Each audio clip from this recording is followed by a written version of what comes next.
자, 2016 세제 개편안이 어제 발표됐습니다. 자, 이 사안 전문가들과 짚어보겠습니다. 한문도 교수님 안녕하십니까? 네, 안녕하세요. 자, 이광수 대표님 안녕하십니까? 안녕하세요. 그리고 남기업 소장님 안녕하십니까? 예, 안녕하세요. 자, 한문도 교수님은 저희와 오랫동안 부동산 관련 논평을 해오셨고 부동산학과 교수님이시고 네. 이광수 대표는 잘 아시겠지만 광순의 복덕방 대표입니다. 그리고 증권사에서 애널리스트로 날리기 전에는 건설회사에 계셨기 때문에 또 부동산에 일가견이 있고 남기업 소장님은 토지자유연구 소장님이시니까 예, 네. 업이 부동산 연구입니다. 자, 어제 이제 세제안 이게 이제 벌써 토론회 거치고 토론을 2번이나 했어요. 국민대 토론회를. 맞습니다. 그때 우리 이광수 대표님도 참석하셨는데 그리고 나서 종합해서 이제 대책이 나온 건데 자, 일단 총평부터 하자면요. 어떻게 보십니까? 한문도 교수님. 일단 그동안 대통령이 얘기하셨던 공정과세, 또 우리도 의원님이 항상 외치셨던 거죠. 저도 마찬가지지만 공정과세 실현의 방향을 확실히 이제 보여줬습니다. 정부에서.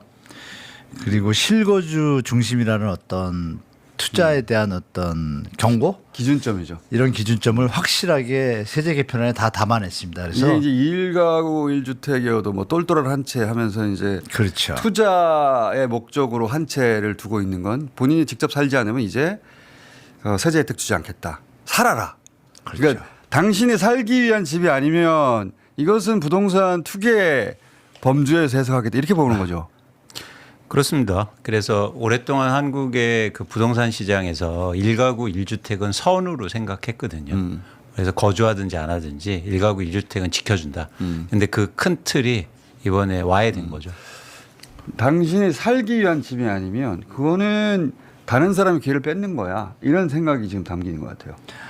대한민국이 그게 단순한 하나 집을 더 사주는 수준이 아니라 막 3년마다 또 사고 또 사고 이걸 계속 하니까 거의 그렇지. 투기 어떤성이 강하기 때문에 그렇지. 지금 말씀하신 그 의식을 그거를 확실하게 이제 잡아주는 거죠. 똘똘한 한 채라는 표현으로 맞아요. 네, 투기를 숨긴 건데. 선량화 시켰죠. 네, 그러니까 재산 증식의 수단을 쓰는 거 아닙니까? 그렇죠. 네, 그래서 그거는 더 이상 용인하지 않겠다라는 기준점을 잡은 것이고. 네, 저는 약간 좀 두 분은 아마 긍정적으로 평가하는 것 같은데 그래요? 저는 매우 좀 걱정이 되는 그런 걱정이 상황이에요. 된다. 지금 상황이 이제 매매가 전월세도 좀 올라가고 그래서 뭐 흔히 하는 말로 트리플 강세라고 그렇게 부르잖아요. 근데 이거를 막기는 어려울 것 같다라는 생각이 들어요. 그거 가지고는? 예, 이거 가지고는. 근데 이제 지금 보면은 부동산 전체가 아니라 주택만 하잖아요. 또 주택 중에서 이제 종부세 대상이 이제 우선인데 과거에는 그러니까 차등 구조를 뒀죠. 1주택이냐 다주택이냐. 그렇죠. 그렇게 구분했죠. 중과 1주택은 많이 봐주고 보유세도 봐주고 뭐 양도세도 봐주고 그랬는데 이제는 차등 구조를 거주냐 비거주냐 이거로 기준을 바꿨고 그렇게 잡았어요. 예, 그리고 이제 또 하나 차등 구조 하나가 더 들어왔는데요. 고가 이하냐 초고가 이상이냐. 뭐 40억인가 뭐. 예, 45억 이상부터는 이제 많이 초고가여서. 네. 많이 부담이. 두 가지 기준을 적용한 거예요. 네, 거주와 그리고 가격. 예, 가격 기준을 차등 구조를 2개를 가져왔는데 이것이 시장을 좀 왜곡하고 뭐 뒤에 좀 얘기하겠지만 강남은 좀 그 효과가 있을 것 같은데 강남 이외에 다른 지역에는 오히려 다른 문제를 시장을 왜곡하는 문제를 가져올 그러면은 것 같아요. 우려되는 부분은 또 뒤에 몰아서 한 번에 하기로 하고 우선 전체적으로 어떤 결정이 이루어졌는지 한번 짚어. 왜냐하면 여기서 맡기면 이거 얘기하다 끝날 것 같아가지고. 예.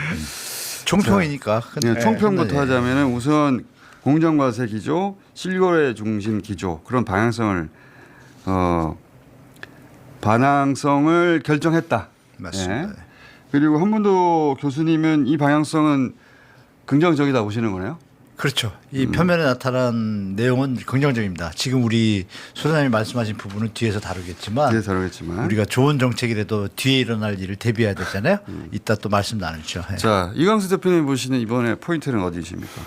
뭐 말씀하신 게 중요하고요. 일단 크게는 보유해서 거주로 갔다. 두 번째는 그동안 한국의 부동산 세제가 역진적 구조였거든요. 즉 돈이 많이 버는데 상대적으로 세율이 높지 않음으로써 세금을 많이 내지 않았는데 그 역진적 구조가 누진적 구조로 이번에 전환됐고 대표적인 게 주택수에서 주택 가액으로 변합니다.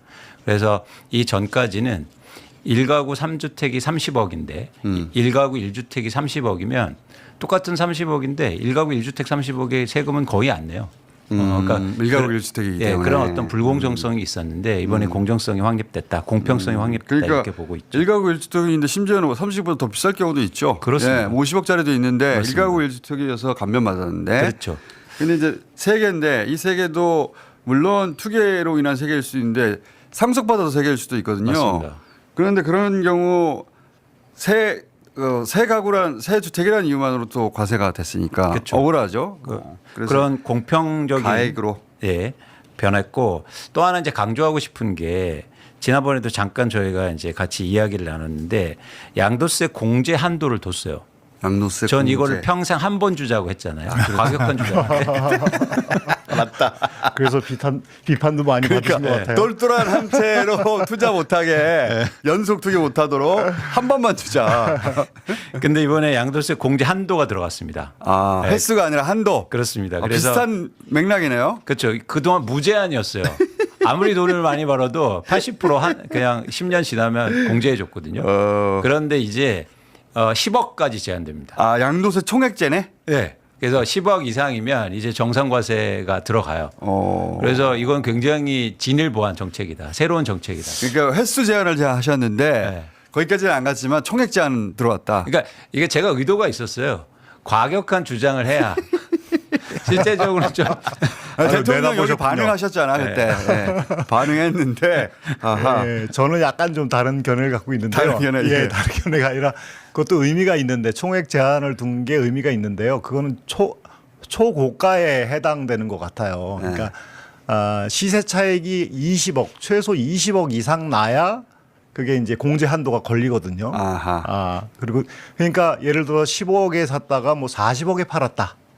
지금 이제 공분을 산 건 뭐냐면 20억에 샀다가 100억 넘게 팔았는데 네. 양도세를 거의 안 내더라. 8억 정도밖에 안 내더라. 시세 차익이 100억이 났는데 이런 것에 대해서는 굉장히 이제 규제가 들어가는 건데 대부분의 거래는 시세 차익이 20억 이상 나거나 그러지는 않거든요. 어렵죠. 예. 그러면 이제 대박 나는 건데. 네, 개인적으로. 그래서 초고가에 대한 것을 굉장히 양도세도 강화하고 종부세를 그러니까 강화한 시세 거다. 차익이 지금 너무 크다. 예, 과세 예. 구간이. 예. 예, 그래서 예. 이것도 현실화돼야 된다. 그러니까 그 사인이 뭐냐면은 30억이 넘어가면은 좀 부담이 있을 거야. 30억 미만은 괜찮아. 이런 사인을 지금 보낸 거. 30억 보여요. 미만. 네. 그러니까 좀 덜 비싼 거 중심으로 여러 채 해봐. 이런 느낌으로 받아들일까요? 자, 그런 한계가 있다. 근데 그것만 일단 말씀드리면 전 세제가 수용성을 높여가야 된다고 생각해요. 그러니까 처음부터 너무 과격하게 들어가면 가장 수용성 과격한 주장을 하신 분이 한 말은 아니지 않습니까? 아니 현실에서. 현실에서. 그러니까 저는 주장할 수는 있죠. 그렇지. 나는 정책 위반자가 그렇죠. 아니니까. 저는 강력하게 저는 주장합니다. 아이디어를 강력하게 주장하는 것이고 실제 정책 위반할 때는 그렇죠. 수용성을 수용성을 감안해서 높여서. 그래서 이 방법이 전 너무 좋다. 예를 들어서 초고가 주택만 영향을 주는 거예요. 네. 그러면 이게 효과가 되면 점차적으로 수용성이 높아지면서 향후로는 알겠습니다. 발전될 자, 수 있겠죠. 알겠습니다. 네. 한 분이 얘기를 하시면 또 한 분이 이제 걱정되는 지점을 지적하고 좋습니다. 자, 그러면 좀 더 구체적으로 이 종부세도 바뀌었잖아요. 이거 종부세는 정부마다 계속 바꾸는데 들어올 때마다 네, 또 바꿨습니다. 또 바꿨는데 자, 이번에는 어떻게 바뀐 겁니까? 종부세 한 분도 교수님. 일단 내년에 조금 올리고요. 네. 후년이 이제 결정탑니다. 2028년. 2008년. 네, 주택 가액 기준으로 바꾸는 거예요. 역시 1억짜리 5개 있는 분은 종부세율이 좀 높고 20억짜리 있는 분은 종부세율이 낮아요. 구조가 예전에. 예전에는 이걸 주택 이제 숫자로 가지고 했는데. 맞아요. 그래서 주택 가액으로 하자. 그래서 하자. 그걸 받아들여서 근데 하면서 이제 정부가 조금 제가 볼 땐 증세에 어떤 목적이 있었는지 과감하게 어느 구간부터 이제 한 12억 이상부터는 막 2%, 3%, 4%에서 5%까지 과세 하려고 표준, 그랬어요. 과세 표준이 12억이 넘어가기 시작하면 네, 약간 부담되는 수준. 두 배로 이제 뛰니까. 인상률이 있군요. 네, 그림에 나오잖아요. 지금 보시면 28년을 보시면 됩니다. 현행하고. 네. 그러면 12억에서 25억 과세 표준이면 이것도 약간 고가예요. 한 40억 수준 되거든요. 40억. 50억. 실거래가는 그때부터는 이제 초고가 주택에 가깝죠, 사실은. 그렇죠. 그러면 이제 2배 정도로 뛰는 거예요. 2배 정도로. 아까 이제 소장님 말씀처럼 그 밑에 거기에는 좀 영향이 없다라는 거. 이게 약간의 조금 그러니까 과세 표준 아쉬운 10 부분이다. 과세 표준 12억이면 실거래가가 어느 정도 되는 겁니까? 한 20억 되는 겁니까? 40억, 40억. 아니 20억 넘죠. 40억이나 돼요? 예, 예. 과세 35억, 표준이기 40억. 때문에. 예. 45? 네. 40억, 40억. 예. 40한 2, 주택이 3억 40억이면 나옵니다. 그건 일반인의 주택이 아닌데. 그러니까 14억을 공제하고 공시 가격이라고 하는 거는 시가의 한 70% 정도 되거든요. 그렇죠. 거기에서 14억을 또 공제해요. 아, 공제를 하고 거기다가 또 이제 또 뭘 곱해요. 공정가액 시장 비율이라는 걸 또 곱해요. 그렇게 해서 나온 숫자가 이제 12억. 12억이기 때문에 25억 이니까. 실거래가는 40억이 넘는다. 예, 예. 여러분이 생각하실 게 복잡하게 만들어 놔가지고요. 그러네. 총액에서 양도차익 빼기 현재가액 바 이런 게 왜 중에 그렇게 껴있고 복잡하게 만들었어요? 뭐 뻔한 그냥 거 아니겠어요? 실거래가로 하면 안 됩니까? 네, 그게 이제 안 되고 있죠. 이게 가장 예. 좋죠. 왜냐하면 습관적으로 받아들일 수 있고. 그렇죠. 예, 내가 그래야지 이게 실거래가로 사고 파는 건데 네, 그게 심플한 거죠. 거기서 합창 계산을 해야 되는 거잖아요. 왜 이거. 그랬을지는 우리가 유추할 수는 있죠. 돈을 덜 내려고 하는 거 아닙니까? 아, 그렇죠. 어쨌든. 예. 여하간 그래서 40억 이하는 종부세의 영향을 받지 않는다 실제로는. 크게 받지 안 받- 그럼 45억 이상 주택 보유 비율이 얼마나 됩니까? 저희가 통계를 초고가가? 보면 과세 표준의 25억 이상짜리 아파트는 5만 원 정도 됩니다. 5만 원? 0.3% 정도 되고요. 전체 0.3%밖에 안 돼요? 그렇습니다. 네. 그렇구나. 그러니까 크지 않죠. 이게 0.3%밖에 안 되는 사람들 때문에 이 난리가 나는 거예요, 계속. 그런 건 아니고 이제 구조에서 좀 특이한 건 뭐냐면 이제 거주를 봐줬잖아요. 이제 비거주는 이제 좀 네. 중과하고, 근데 거주의 기준을 과세 기준을 14억까지 이제 비과세 이제 종부세 대상이 아닌 거로 됐어요. 12억 아니고요? 이제 14억. 아, 그러니까 상향하는 거. 지금은 12억인데 14억이 아, 앞으로 14억 으로 1주택은 12억까지 했었는데 거주할 경우에는 14억으로 거주가. 예. 그리고 비거주할 때는 9억으로 내리겠다. 아하, 거주 예. 비거주를 확실히 차별하는구나. 예. 그러니까 이제 그 선상에 있는 사람은 들어가서 살아야 되겠구나. 그렇지. 예, 이런 이제 생각을 하게 그러니까 되는 이제 거죠. 이 정책 목표는 당신이 똘똘한 채 가지고 집 굴려서 자꾸 부동산 투기하는데 당신 들어가서 살아라. 예. 안 그러면 세금 때릴 테니까 이런 말이네요. 정확합니다. 예. 비거주로 초고가 주택을 보유하고 있잖아요. 그럼 보유세가 이제 한 3배 정도 증가할 겁니다. 얼마 정도 나옵니까 그럼? 그러면 뭐 가격대보다 다 틀린데 다르죠. 45억이라고 해봐요. 그럼 45억이라고 하면 한 5천만 원 이상? 한 1년에? 네. 그건 세네요. 네. 그럼 그건 생돈이라고 생각할 테니까. 이거 5천만에서 6천만 원. 어. 네. 매년. 네. 그거는 다시 생각하겠네. 네. 그래서 저는 현금이 한때 나가는 주장했던 게 그거를 월별로 내게 해라. 체감할 수 있게. 네. 월별로 내게 해라. 그건 도입 안 됐더라고요. 사실 이 초고가 주택의 종부세 그럼 강화는 세네요. 느낌 확 올 것 종부세 같아요. 강화는 네. 제가 계속 주장했던 거거든요. 그러니까. 이것도 마찬가지虚용성 측면이에요. 좋습니다. 이것도 왜냐하면 기술이죠, 5천이면은 내가 1년 내에 언젠가 팔아서 해결하겠다 이렇게 생각할 수도 있는데 매달 내라.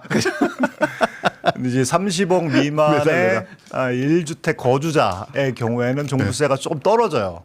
예. 예. 공제가 있고 근데 그래가지고 실거주하면 봐줘야 되는 거 아닙니까? 실거주를 봐주게 되면 이런 문제가 생겨요. 어떤 문제가 또 예, 생깁니까? 저는 이제 보유세를 보편적으로 강화해 차등이 아니라 보편으로 강화해야 된다고 생각하는데 실거주까지도? 그래서 인기가 별로 없는데 어. 왜냐하면은 이제 기존에는 거주냐 비거주냐 따지지 않고 1주택이면 봐줬단 말이죠. 네. 그러면 이제는 들어가서 살려고 하죠. 그렇죠. 유인 구조가 바뀐 거 그렇죠. 아니겠습니까? 보유세도 봐주고. 그러니까 네가 종부세도- 직접 살아라. 그러면 예. 우리는 좀 봐줄게. 근데 이제 그 집은 예전에는 전월세 집으로 그랬었겠죠. 있었단 말이죠.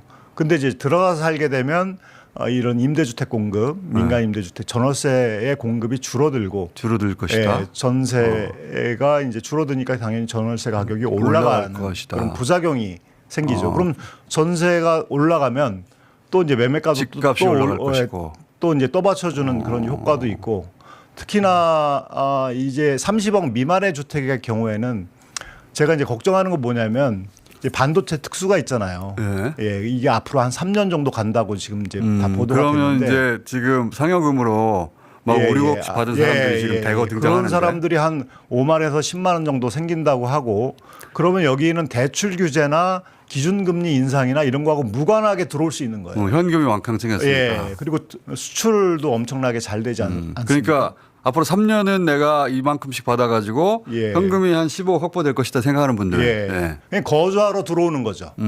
그러니까 보유에 대한 부담을 좀 더 높여주면은 고민하게 되는데 거주에 대해서는 보유에 대한 부담을 좀 더 낮춰주고 또 양도세도 굉장히 거주하게 되면은 많이 깎아준다라고 하니까. 근데 그러면 예. 무슨 말씀인지는 알겠어요. 네네네. 그러니까 무슨 말씀인지는 알겠는데 이제 정책이 모든 걸 커버하는 정책은 없는데 거주까지 제한하면 수용성이 되게 낮아지지 않을까? 이것 뭐 어떻게 하라는 거야 도대체? 살아도 안 되고 뭐 어떻게 하라는 거야? 그러니까 제한하자는 게 아니고, 예. 예, 그러니까 그 1주택에 대해서는 양도세에서 좀 혜택을 주고 보유세는 일반적으로 모두 부담하는 걸로 하자. 우리가 여타 예, 선진국에서 보유세가 전체로 너무 낮으니까 예, 예, 전체적으로 보유세를 끌어올리자. 예, 그게 이제 주택 가격의 변동성을 낮추거든요. 예, 변동성이 높다는 거는 뭔가 다른 경제 변수가 생기면은 그러니까 집을 소유한다는 것은 항상 세금 부담을 이만큼 하는 일이다. 예, 그걸 감안하고 이제 경제 행위를 하라는 거죠. 그거는 이제 뭐 그 그러니까 미국에 주요 있는 선진국은 다 그렇죠. 예, 예. 미국에 있는 분들이 우리나라에서 이제 예. 귀국하신 분들이 깜짝깜짝 놀랐죠. 보유세가 너무 적다고 그렇죠. 갑자기 세금 내는 게 없는 느낌이라는 그렇지. 그 수준이니까. 왜냐하면 우리는 그 자동차 보유해도 세금을 이만큼씩 내는데 네네. 자동차 가격대 보유세 내는 거 비교하면 집은 너무 싸죠. 그러니까 심하게 3만 원짜리 자동차가 20만 원 정도 보유세를 냅니다. 예. 재산세를 냅니다. 근데 지금 2억 원 정도의 1주택은 10만 원도 재산세를 안 내요. 그러니까. 예. 그러니까 보유세가 너무 실효세율을 조금씩 점진적으로 높여야 하는데 그러면 이렇게 또 봐주고 그러게 되면 거주라 봐준다고 하면 이런 전월세 시장에 문제도 생기고 또 실질적으로 주택 가격 안정에 별로 도움이 안 되는. 근데 이런 것도 있는 것 같아요. 차량하고 곧장 비교하는 거는 사람들이 잘 받아들이기 힘든 게 단순히 수학으로는 그런데 야 나는 차는 없어도 살 수 있지만 대중교통 타고 네네. 집은 내가 거기서 먹고 자고 살아야 되는 예. 곳인데 그걸 그렇게 하면 안 되지 이런 인식이 있을 것 같거든요. 예. 그러니까 서양에서 집도 그건 소유물이야 하는 느낌이라 하면 우리는 집이 아니 내 고향 마음의 고향이고 내 거처고 그 누워야 할 곳이고 그런 인식이 되게 강한데 예. 그 집을 1주택까지 그렇게 하면 우리나라 수용성이 받아들일까? 그러니까 서서히 이제 갑자기 이걸 2배, 3배 늘리면은 그거는 어렵고요. 서서히 증가시켜야 한다고 생각을 하고 그러니까 서양 기준을 잊어버려야 되는 거 아니에요? 우리한테 맞는 걸 만들어야 되는 거 그렇게 아닐까? 되면 제가 이제 우려하는 거는 그렇게 되면은 이게 주택 가격의 변동성이 너무 심하게 돼요. 그러니까 경제에 다른 변수가 오거나 금리가 낮아지거나 이러면은 대출 규제를 좀 완화하게 되면 사실 대출 규제는 뭐 강화한다고 능사는 아니거든요. 근데 세제가 굉장히 탄탄하게 있지 않기 때문에 대출 구조를 조금만 바꿔도 엄청나게 주택 가격이 튀는 집 거예요. 있는 사람은 세금을 더 내라 한마디로. 예, 예. 집을 가지는 것에 대한 그 대가 부담을 높여놔야 예. 집 그러면 전반적으로 집은 사지 말아라는 얘기잖아요. 아니죠. 왜 소득이 있으면은 집을 구매할 수 있는 거죠. 근데 이제 네. 그 정책의 방향이 담고 있는 메시지는 집은 가능하면 사지 마. 그러면 그 대안이 있어야 되잖아요. 예, 집은 그러니까 여기 그 어제도 이제 구현철 장관이 집은 바잉이 아니라 리빙이라고 말했는데 우리 세계관을 바꾸려고 하는 거거든요. 예, 예. 맞는 말이라고 생각이 들면서도 이걸 이 사람이 말한다고 바뀌어지나 이렇게 한순간에. 그러니까 네. 소장님 말씀하신 게 굉장히 중요한데 그러니까 일단 교과서적으로 보면 보유세를 올리면 수요가 줄어드는 효과가 그렇겠죠. 있죠. 그 말씀을 하시는 거예요. 그렇죠. 그래서 보편적으로 과세를 해서 수요를 줄여야 된다. 그래서 경기 변동성에 대해서 완충 작용을 해야 된다는 거죠. 네. 근데 한국에 종부세가 도입된 게 참여정부 때부터였는데 종부세가 시장의 교정작용 역할, 즉 안정작용이라든지 교정작용 역할을 현저하게 못했던 이유가 있어요. 2가지 이유인데 첫 번째는 세율이 너무 낮았기 때문이에요. 그리고 두 번째는 종부세가 지금 말씀하신 의도를 가진 건데 사실은. 그렇죠. 예. 근데 세율이 너무 낮았기 때문에 그런 효과를 못 낸 거죠. 두 번째는 뭐냐면 언젠간 없어질 거야라는 자기 예언이 계속 실현됐습니다. 아, 그렇지. 근데 이 두 가지가 상충이 돼요. 무슨 얘기냐면 세율을 올리잖아요. 네. 그리고 전부 다 과세를 하잖아요. 그러면 없어질 가능성이 더 높아져요. 왜냐하면 새로운 정부가 들어올 때마다 그렇죠. 그러니까 여론이 악화되니까. 네. 그래서 이게 두 가지가 상충된다는 겁니다. 그런데 이걸 어떻게 상충되는 거를 완화할 건가? 그래서 이 초고가 주택의 종부세 강화는 제가 가장 먼저 주장한 거예요. 뭐냐면 초고가 주택부터 강하게 올리자. 그러면 수용성도 올라간다. 이걸 반대하지 못할 거 아니에요. 그러니까 예를 들어 반대하는 사람이 있지만 소수고. 반대를 하면 부자 감세예요. 이건 일단.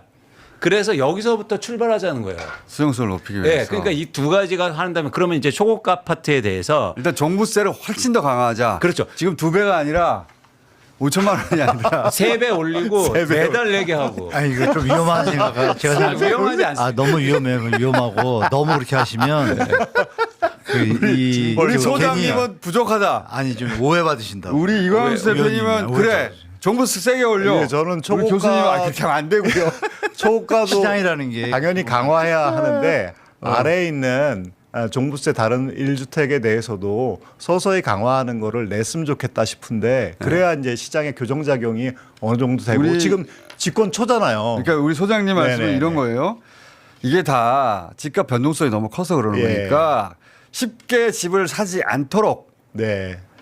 집을 보유하는 부담을 더 올리자. 그것이 예. 세계적인 보유세 정도. 우리는 보유세가 너무 낮다. 네네. 너무 낮아서 자동차보다도 비율상 낮기 때문에 예, 훨씬 낮죠. 너무 네. 쉽게 집을 사고 판다. 예. 그러니 집을 장만한다는 것은 굉장히 무거운 행위고 예. 세금도 많이 부담돼야 하는 행위라는 걸 인식시키자. 그러려면 보유세를 높여야 된다. 예. 근데 이제 제가 그러면 서양에서는 집을 그렇게 그 바잉이 아니라 리빙이라는 문화가 어느 정도 정착되는지 모르겠지만 우리한테는 집은 그런 곳이 아니어서 일가구까지도 그렇게 각박하게 하면 이 수용성이 대단히 낮아질 거 아니냐. 사람들이 그 심정적으로 받아들이기 힘들 거 아니야. 나 한 채인데 평생 집 한 채도 갖지 말란 말이야. 세금 이렇게 높여놓을까? 이렇게 생각할 것 같거든요. 저는. 네. 그래서 일단 이광수 대표님은 그러면 그러니까 제 말이 그 말이에요. 종부세 확 높여가지고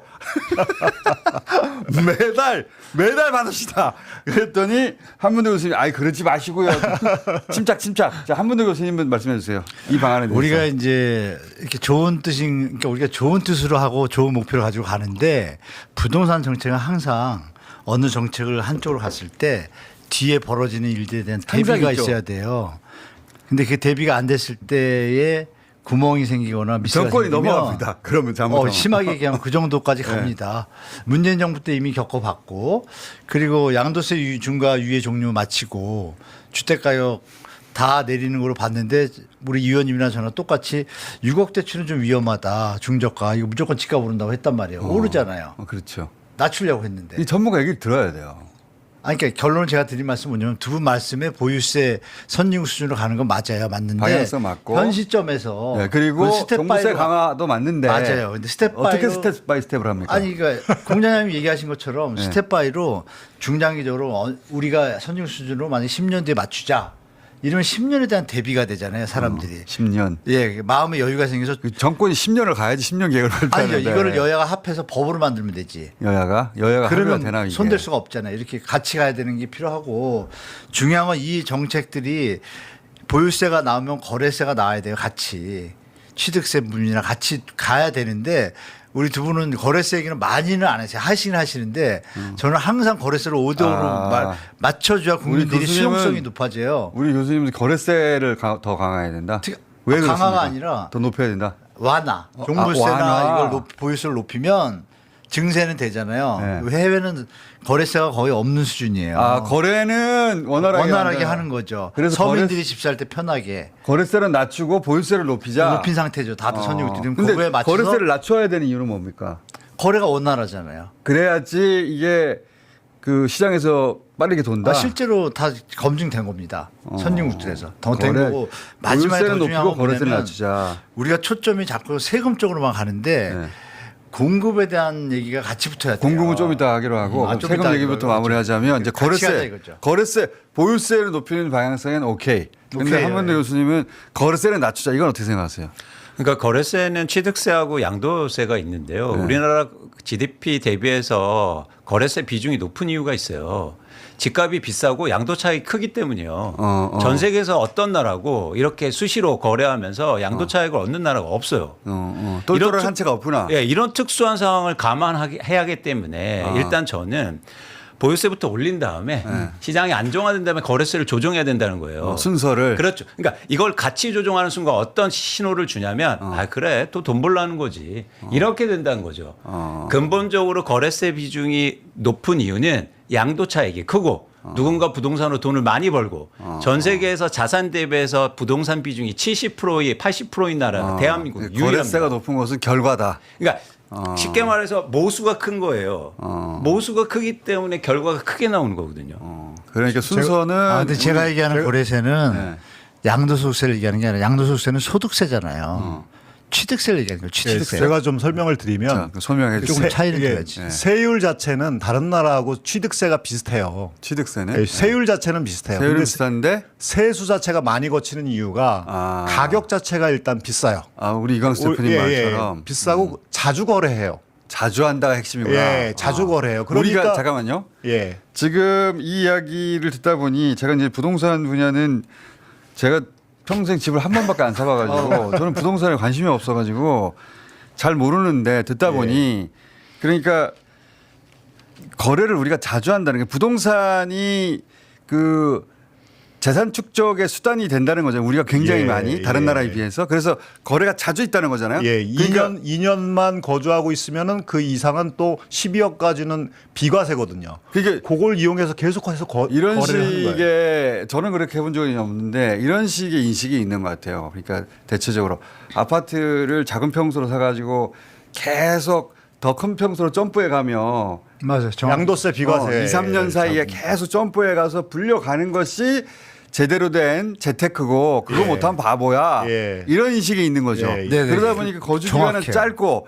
계속 팔고 사고 해서 올라가려고 하는 거죠. 이 대목에서 제가 예. 말씀을 할게요. 제가 할게요. 예.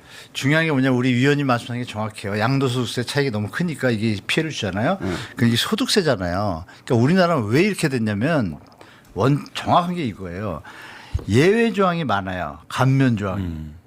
소득세, 양도 차익에 대해서 1세대 1주택 비과세 대상 또 일시적 2주택 지금 말씀하신 사고 팔고 3년 이거 다 세금을 안 내요. 또 심지어 아시겠지만 저번에 우리 위원님이랑 딴 데서 대체주택 제가 얘기 드렸잖아요.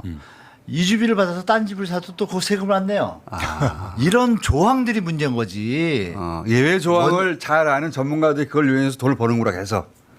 지금 말씀하신 게 다 통용화된 것 같지만 처음에는 일부 사람만 한 거예요. 예외장을 하나 딱 뒀을 때 이게 퍼져가지고 변호사 사무실에서 강의하고 하면서 그 행위들이 퍼진 거예요 지금. 그게 그러니까 지금 3040 세대들은 그게 정상적인 재테크라고 생각하는 거예요. 그러면 그 뿌리를 누가 준 거예요? 기득권들이 그 틈새를 만들어 준 거잖아요. 자기를 위해서 틈새를 조금씩 만들어 놓고 이게 이제 자기들이 그걸로 돈을 벌고 벌죠. 그게 그렇죠. 퍼져 나가니까 그게 이제 판이 도는 거잖아요, 지금. 재테크 수단이 되니까 또 다른 조항을 만들어서 자기는 또 돈을 벌고 그게 나중에 또 정확하십니다. 사람들한테 그게- 알려서 또 재테크 수단이 네, 되고 네, 네. 그러면 있는 사람들은 계속 새로운 예외 조항을 만들고 그걸로 돈을 벌고 뒤따라가고 계속 지금도 만들고 있습니다. 지금 이 순간. 그러니까 이 부분을 우리가 좀 타겟팅해서 그렇구나.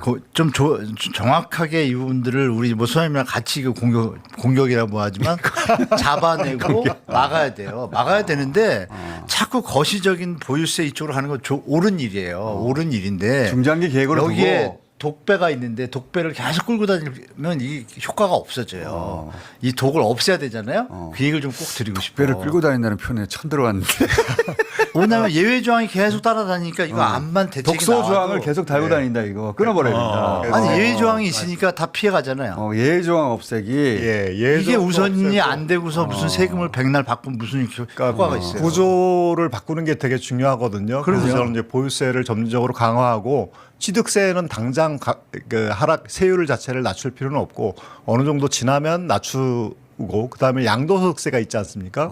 양도소득세는 양도 차익에 대해서 과세하잖아요. 근데 보유세를 많이 강화하게 되면 꾸준히 강화하게 되면 양도 차익이 잘 안 생겨요. 자, 우리 소장님은 네네. 보유세 강화주의자입니다. 네. 장기적인 보유세 강화주의자고. 그래서 양도 좀 한마디만 더 하면 네. 양도소득세 다주택자 중과가 있잖아요. 네. 이번에도 이제 중과를 유예해서 좀 이렇게 스케줄을 잡아가지고 하는데, 근데 그거를 일반 과세로 그냥 중과를 하지 않고 일반 과세로 일반 세율을 적용할 수도 있거든요. 그러니까 보유세를 강화하게 되면 양도 차익 자체가 안 생기니까 잘 이제 그렇게 시장을 건강하게 만들어가는 게 이 세제의 중요한 그 목표여야 한다라는 생각이 드는데 그 관점에서 보면 좀 많이 아쉬운 그래서 좀 그러니까, 걱정이 되는 예. 보유세를 강화해야 된다. 근데 그 우리 소장님의 이제 그 말씀의 목적은 정확히 이해했고 예. 우리 이광수 대표님은 장기적으로는 그렇게 가야 되지만 수용성 문제 때문에 종부세 쪽을 일단 먼저 건드려가지고 메시지를 확실하게 주자 시장에. 그렇죠. 예. 그렇기 때문에 전 이번 정책이 굉장히 잘 설계됐다. 이번에 네, 너무 잘했다. 그리고 한문호 교수님은 보유세만 건드려서는 안 되고 지금 취득세를 떨어뜨려야 된다. 아, 그러면 같이 가는 거고요. 같이 가야 된다. 공급 없이는 이 얘기는 큰 의미가 그다음에는 없다라는 공급 얘기를 해야 말씀이시죠. 되는데 오늘 시간이 다 됐어. 아, 네, 네. 그래서 이거 쭉 듣고 보니까 어느 정도 이해가 가는데 여기까지 해놓고 내일 다시 여기서 다시 출발하죠. 네.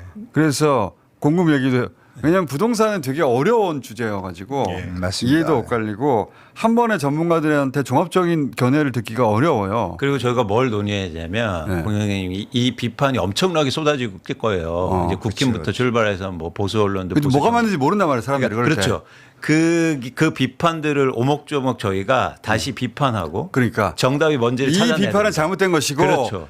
이 비판은 사실은 이렇게 가야 되는 제대로 된 비판이야. 이걸 구분하는 눈이 없다 그렇죠. 보니까. 예를 들면 세금을 올리면 이제 임차인들 그리고 서민들이 죽을 거야.